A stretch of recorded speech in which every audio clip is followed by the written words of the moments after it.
Dan keluar deh tuh statement itu, nanti nasinya nangis Iya. gitu. Padahal waktu kecil aku dulu Tapi tuh sampai sekarang saya belum.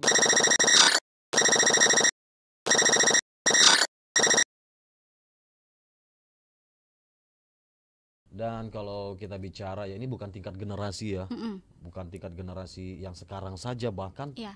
generasi tahun 90-an itu ya, saya termasuk dalam golongan itu. Wih. Oke. Nah, kalau misalnya nih, pernah nggak Dewi, mungkin masih sama teman-teman lah ya, ini bukan dari orang tua, tapi di lingkup pertemanan kita lah ya, waktu Iya. masih kecil itu, kalau misalnya nunjuk kuburan itu tangannya harus digigit. Apa jarinya yang nunjuk itu harus digigit. Pernah dengar? Nanti Pernah kalau dengar. enggak tuh tangannya jadi 6 katanya tuh. Jarinya jadi 6 maksudnya. Serius Pak? Ya itu kan nakut-nakutin inilah ya mitosnya yang Betul. berkembang pada kala itu. Tapi Betul. sebenarnya apa nih? Apakah itu cuma mitos aja apa fakta? Kalau yang tadi nasi sama yang tadi apalagi tuh menelan biji buah-buahan kan itu memang Ya, ada sebenarnya hikmah lah ya. Ada maksud tertentu ada ya. maksud tertentu dan itu benar gitu untuk menghindari suatu keburukan gitu, yaitu menyia-nyiakan makanan dan juga jangan sampai nih kalau yang biji-bijian tadi tuh jangan sampai nanti dia tuh kena usus buntu gitu kan. Betul. Tersumbat saluran pencernaannya. Dan kalau berkaitan dengan yang tadi ya, dengan menunjuk kuburan itu, kalau dari pandangan saya pribadi sih ya, Yap.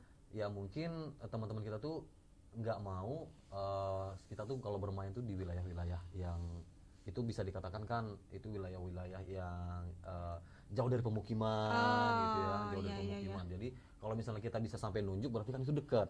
Nah mungkin seperti itu. Kalau dari pemahaman saya, pandangan analoginya saya pribadi Bapak sih. gitu ya. Ya bisa jadi mungkin seperti itu juga ya. Atau memang untuk lebih menghindari lokasi-lokasi yang bukan selayaknya untuk dijadikan tempat bermain juga kali ya. Betul, setuju, Karena kan kalau kita bermain di dekat-dekat area pemakaman kan kesatu bisa dibilang tingkat kriminalitas pasti ada dong karena kan sepi. Lalu juga dua, orang tua nggak bisa mengawasi secara keseluruhan gitu kan. Ini anaknya ngapain aja gitu kan. Ternyata udah di kuburan. Tahu-tahu dia nyemplung ke liang yang udah baru digali buat orang nanti makamin orang gitu kan. Ketahuan nih. Nah, kalau misalnya melangkahi orang, itu katanya kita bisa dibilang hutang darah. Masa sih? Pernah dengar nggak? Kalau yang itu nggak pernah dengar sih. Apa itu karena mungkin berkembangnya di satu daerah tertentu aja kali ya? Kalau saya di Jambi sana di Kabupaten Merangin ya, saya kata Merangin juga nih ya. Itu pernah saya dengar kalau misalnya lagi bermain sama teman-teman itu, kalau misalnya dia lagi pura-pura tidur gitu kan, kita langkain gitu kan, wah kau utang darah sama aku gitu ya. Maksudnya utang darah gimana? Kalau nggak ya udah aku langkain lagi, maksudnya seperti itu. Jadi biar adil, mungkin seperti itu. Kalau itu mungkin mitos di antara anak-anak sama anak-anak aja kali ya. Nah itu ya mungkin ya.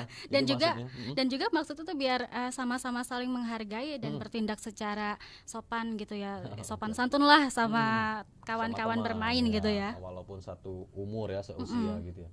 Nah kalau ada juga nih satu lagi ya yang nggak kalah penting juga dan yang nggak kalah menarik juga nih untuk kita bahas nih, seperti juga Sobat Barata juga pernah juga nih mengalami ini ya. Ngantongin batu kalau kita lagi kebelet BAB. Nah, Dia pernah nggak ngalamin itu? Pak, sejujurnya saya pernah melakukan itu. Sama, saya juga pernah. Dan tapi alhasil juga itu ternyata berdampak juga ya. Ngaruh nggak sih? Mungkin bukan ini kali ya, karena mindset mungkin ya. Permainan secara, ini ya, pikiran ya. Iya, karena secara ilmiah belum terbukti tuh. Ya. Nggak ada penelitiannya. Tapi itu semua diakui ya. Atau mungkin sahabat Barata pernah baca artikel gitu yang itu memang bisa benar-benar bantu ya. bisa membantu. Bisa bantu di bagian komen nanti ya. Nanti bisa share di bagian komentar di Barata Online kita ya, di YouTube kita. Iya, jadi itu ya. Banyak sekali keunikan dari mitos-mitos yang pastinya itu tuh kalau kita angkat di dalam segmen ini tidak cukup, Dewi. Mungkin di lain waktu lagi nanti ada kesempatan kita bisa angkat lagi ya terkait dengan mitos-mitos yang ada di Indonesia ini yang pastinya tuh nggak kalah seru juga untuk kita jadikan ini ya candaan kita bersama teman-teman kita. Betul, karena kalau di segmen ini kita mengangkat mitos-mitos pada zaman kita masih kecil. Karena saya masih kecil juga sih sebenarnya. Oh, Bapak kelahiran tahun itu ya, zaman Justin Bieber. Iya, jadi tahun-tahun 90-an ya kalau nggak salah ya, kita waktu masih kecil tuh itu yang mitos yang berkembang di masyarakat pada saat itu ya. Seperti itulah informasinya yang dapat kami bagikan. Mungkin di daerah Anda juga ada mitos-mitos yang unik-unik. Share-share juga ya. Iya, share-share juga, jadi biar kita bisa saling mengetahui mitos apa aja sih dulu nih tahun 90-an yang berkembang di daerah tadi Merangin misalkan, atau di daerah Sumatera. Itu di Palembang, atau Merangin Palembang dekat ya Pak. Lumayan jauh itu ternyata. Lumayan jauh. Tetanggaan tapi ya. Tapi Ya siapa tahu kan beda ya. Ada perbedaannya. Nah, itu bisa di-share. Oke, Sobat Barata, demikian ya untuk informasi yang dapat kami bagikan untuk Anda dalam Cafe Barata kali ini dengan topik mitos masa kecil yang pastinya nggak kalah seru untuk kita angkat, ya kan. Teman-teman kita sudah berumur, maunya kerja terus ya. Sekali-sekali kita mengenang diri kita dengan mengenal mitos-mitos mengenang masa kecil ya. Oke. Dan untuk Sobat Barata yang ingin berpartisipasi ya, bisa like, komen, dan subscribe-nya di Barata Online. Akhirnya, saya Angga Mardiansyah dan juga saya Dewi Lestari pamit undur diri. Sampai jumpa. Terima kasih dan wassalamualaikum warahmatullahi wabarakatuh. Sheshe.